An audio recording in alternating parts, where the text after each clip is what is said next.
சமய நல்லிணக்கத்தை சீர்குலைக்கும் விஷமத்தனத்தை முறியடிக்க வேண்டிய கடமை தமிழக மக்கள் அனைவருக்கும் இருக்கிறது. சிறுபான்மையினர் நலத்துறை அமைச்சர் ஷாஜஹான் தெரிவித்தார். மயிலாடுதுறை அருகே கிளியனூருக்கு நேற்று வருகை புரிந்த சிறுபான்மையினர் நலத்துறை அமைச்சர் ஷாஜஹான் செய்தியாளர்களிடம் கூறுகையில், திருவள்ளுவருக்கு காவி நிறம் அணிவித்து அவரை மத அடையாளத்திற்குள் சுருக்கி வைக்கக்கூடிய ஒரு முயற்சி தொடர்ச்சியாக செய்யப்பட்டு வருகிறது. தமிழ்நாட்டு பெரியோர்களும் சான்றோர்களும் ஒரு நல்லிணக்கம் தழைக்கக்கூடிய ஒரு பூமியாகத்தான் தமிழகத்தை வடிவமைத்து தந்திருக்கிறார்கள். அதை சீர்குலைக்கும் விதமாக ஒரு சில விஷமிகள் செய்யக்கூடிய இதுபோன்ற நிகழ்வுகளை புறந்தள்ளிவிட்டு நம்முடைய பணிகளிலே நாம் கவனம் செலுத்துவதுதான் இந்த நாட்டினுடைய வளர்ச்சிக்கும் சமய நல்லிணக்கத்திற்கும் நாம் செய்யக்கூடிய செயலாக இருக்கும். சமய நல்லிணக்கத்தை சீர்குலைக்கக்கூடிய வகையிலே, மத பிரச்சனைகளை முன்னிலைப்படுத்தக்கூடிய வகையிலே, நல்லிணக்கத்தை குறைக்கக்கூடிய வகையிலே யார் இதை செய்திருந்தாலும் அதை தவிர்க்கப்பட வேண்டியது, அந்த விஷமத்தனத்தை முறியடிக்க வேண்டிய கடமை தமிழக மக்களாகிய நம்ம அனைவருக்குமே இருக்கிறது. திருப்பரங்குன்றம் தீபமேற்றும் விவகாரத்தில் நல்லிணக்கத்தை சீர்குலைக்கும் விதமாக எந்த செயலையும் நாங்கள் அனுமதிக்க மாட்டோம்.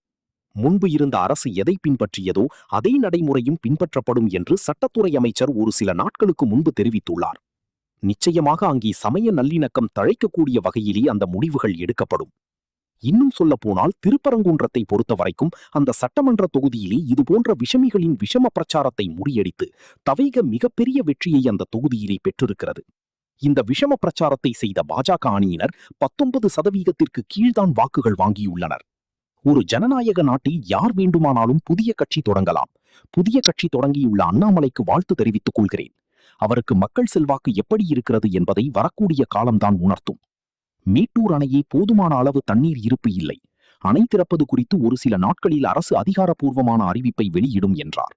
நாட்டு மக்களாக இருக்கக்கூடியவர்களும் பெரியோர்களும் சான்றோர்களும் ஒரு நல்லிணக்கம் தலைக்கக்கூடிய ஒரு பூமியாகத்தான் தமிழகத்தை வடிவமைத்து தந்திருக்கிறார்கள்.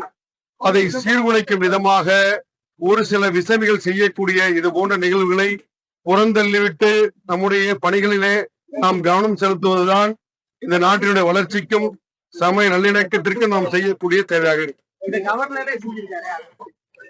யார் செய்தாலும் சமய நல்லிணக்கத்தை சீர்குலைக்கக்கூடிய வகையில மத பிரச்சனைகளை முன்னிலைப்படுத்தக்கூடிய அந்த விஷமத்தனத்தை முறியடிக்க வேண்டிய கடமை தமிழக மக்களாகிய நம்ம அனைவருக்குமே இருக்கிறது.